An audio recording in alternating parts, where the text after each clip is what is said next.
is no exception. So again, here is an artist's rendition of a cell, and you see the inside of the cell and the cell wall, and then the outside of the cell, and little doorways in the cell wall.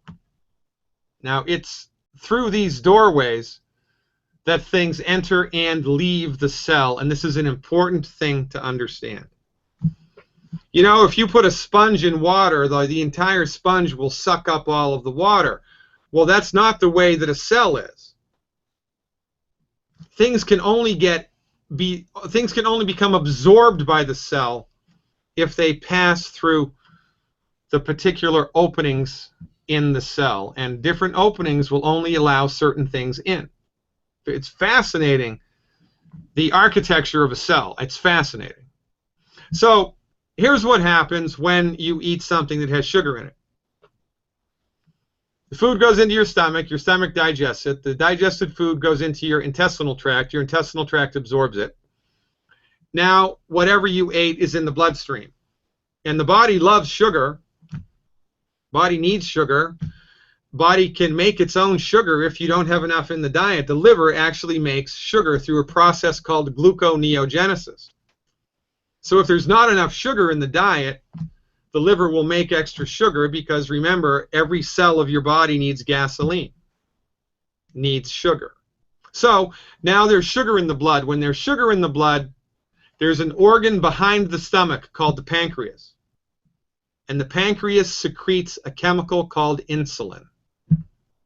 Insulin is an extremely important, it's a hormone. It's an extremely important nutrient hormone in the body. Extremely important. Because it is insulin which allows sugar to enter the doorway of the cell. So here's how it works. So in this slide, the sugar molecule is blue, and it's a little hexagram. And the insulin molecule is the little purple triangle. And there in the red you see the inside of the cell, and then you have the cell wall, and then you have a little green receptor site and a little yellow and a little red doorway on the cell. Well, here's what happens.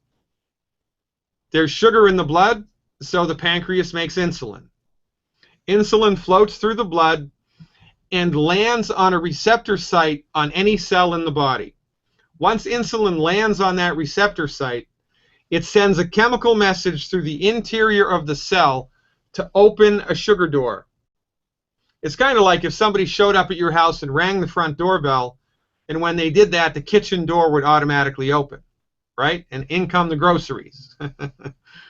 Well, this is how nature intends to get sugar inside the cell. Insulin binds to the receptor site on the cell wall, sends a chemical message through the inside of the cell, and voila, the sugar door opens. However, this doesn't happen through pixie dust. In order for the message to open the kitchen door, to propagate through the inside of the cell, there are a number of nutrients that must be present. If those nutrients are not present, insulin will bind to the receptor site. It will try to send a message through the cell, but the message gets interrupted. It's like somebody snips the wire on the doorbell, and you're ringing the doorbell, and you're ringing the doorbell, and you're ringing the doorbell, but the kitchen door stays closed. This is the root cause of type 2 diabetes. Now, type 1 diabetes is called insulin-dependent diabetes. And in type 1 diabetes, the pancreas is so burned out that it cannot make insulin. So there's no insulin there. And if you put that on top of not enough nutrients to help propagate a weak signal through the cell, you're going to be in a world of hurt. This is why type 1 diabetics need to inject insulin. We're going to talk about that a little later. Now, when the body runs out of the nutrients necessary to make the signal go through the middle of the cell and open up the sugar door, any number of illnesses can show up. Syndrome X, metabolic syndrome, insulin resistance syndrome, pre-type 2 diabetes, or quite frankly, full-blown type 2 diabetes. From the holistic vantage point, from our point of view, these illnesses are different iterations of the same thing. It's just more and more and more and more and more and more and more nutrient deficiencies. Less and less and less and less and less and less and less and less essential nutrients available in the body at any moment in time. And from our point of view, the ability of your physician to dial in a definitive diagnosis here is irrelevant. Because whether it's syndrome X or pre-type 2 diabetes or full-blown type 2 diabetes, it doesn't matter. Because it all goes back to the same thing. What? Your body has run out of the nutrients it needs to properly metabolize sugar. It's that simple. Because in 1957, this guy, Walter Mertz, figured out one of the mechanisms behind type 2 diabetes. He was able to completely eliminate it in controlled studies with mice by removing or giving to them the trace mineral chromium. As it turns out, chromium supplement, the mineral chromium, is one of the nutrients necessary for that message to populate through the cell wall and open the door.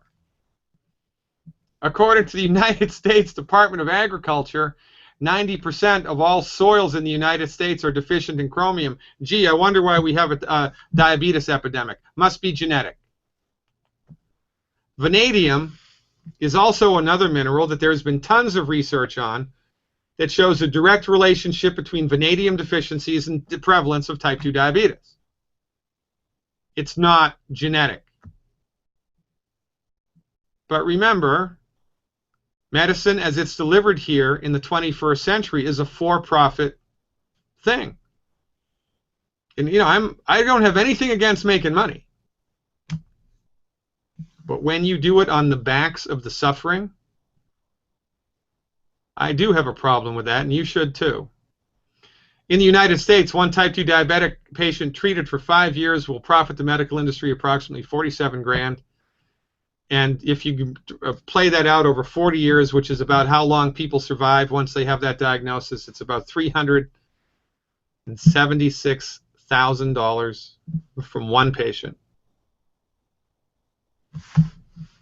The reason that the pharmaceutical industry is not interested in curing chronic disease is because they make tons of money managing it. And if you don't think that's the way that it is, you have your head in the sand. I mean, this isn't new information. This was published in 1947. An eminent soil doctor warns that unless we attack the problem of minerally depleted land on a national scale, we face a slow extinction, and that is exactly what's happening to us. And it's not just type 2 diabetes. Now, inquiring minds want to know, well, Dr. Glidden, what do we do to fix the root cause of the problem? I thought you'd never ask. Longevity to the rescue. I mentioned before that Longevity was founded by Dr. Joel Wallach, my colleague, mentor, and friend. Dr. Wallach is now the second oldest naturopathic physician in the world at 75 years of age. He's a powerhouse. From 1970 to 1982, Dr. Wallach was in charge of $25 million of federally funded research. This book, which was the result of that research, is in the Smithsonian Institution in the United States. It's a national treasure. And this book was an exhaustive research study on nutrition in the animal kingdom. Ever heard of a cow getting type 2 diabetes? Ever heard of that? Ever heard of a chicken getting arthritis or congestive heart failure or high blood pressure? Ever heard of that?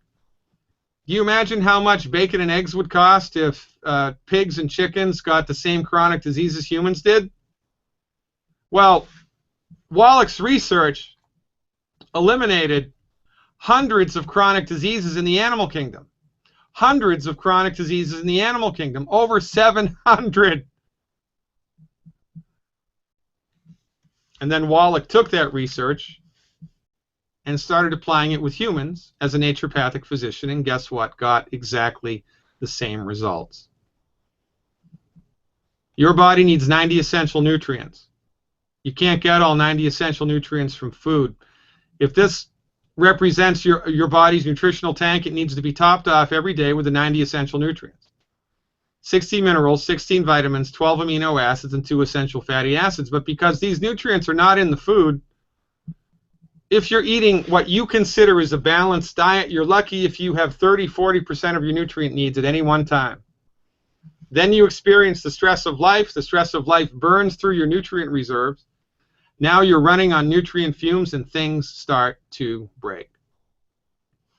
So you don't have enough vanadium, you don't have enough chromium, you don't have enough of the other trace minerals, you don't have enough essential fatty acids, and insulin binds to the cell wall because there's sugar in the blood. It sends a message through the cell wall to open the sugar door, but the message don't go, not because you have a bad gene, but because you're out of gas. Well, not gas, you're out of nutrients, specifically minerals. It's that simple. Our fundamental message here across the board that is really a mind twister for most people. Surgery is complicated. Healing is easy. Because remember, your body wants to fix itself. Your body is trying to fix itself. If you cut your hand, do you have to tell your immune system how to fix that? No, it does it automatically. If you eat an apple, do you have to tell your body how to digest it, absorb it, and eliminate it? No, it happens automatically. Well, guess what? Your body will metabolize blood sugar optimally, automatically, once you give it the raw materials it needs in order to do that.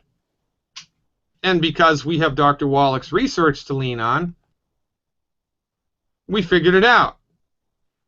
In order to support and promote your body's ability to optimize its blood sugar metabolism, the recommendation is a healthy blood sugar pack, and we've got 2 ones to choose from.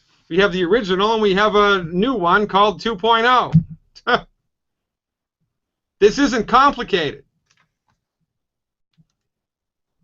You know, you give the tomato plant Miracle-Gro, there's more tomatoes. You give the body the nutrients that it needs, all of a sudden things start working the way that nature and God intended them to. Your body can't make these nutrients. That's why they're called essential. An essential nutrient cannot be made by the body. It needs to be imported. And most people wrongly assume they can get everything that they need from food. Well, guess what? You can't. So our health recovery strategies are twofold. Number 1, fill your body's nutrient tank up with the appropriate healthy pack. In this case, it would be the healthy blood sugar pack. Number 2, eliminate these 10 bad foods: wheat, barley, rye, and oats, fried food, oil in a bottle, well done red meat, meat with nitrates in it, the skins of baked potatoes, yams, and sweet potatoes, carbonated drink with a meal. And if you're dealing with a blood sugar issue, until you are on the other side of the blood sugar issue, avoid fruit juice, fruit leather, honey, maple syrup, agave, molasses, anything that turns into sugar or that in fact is a big sugar donor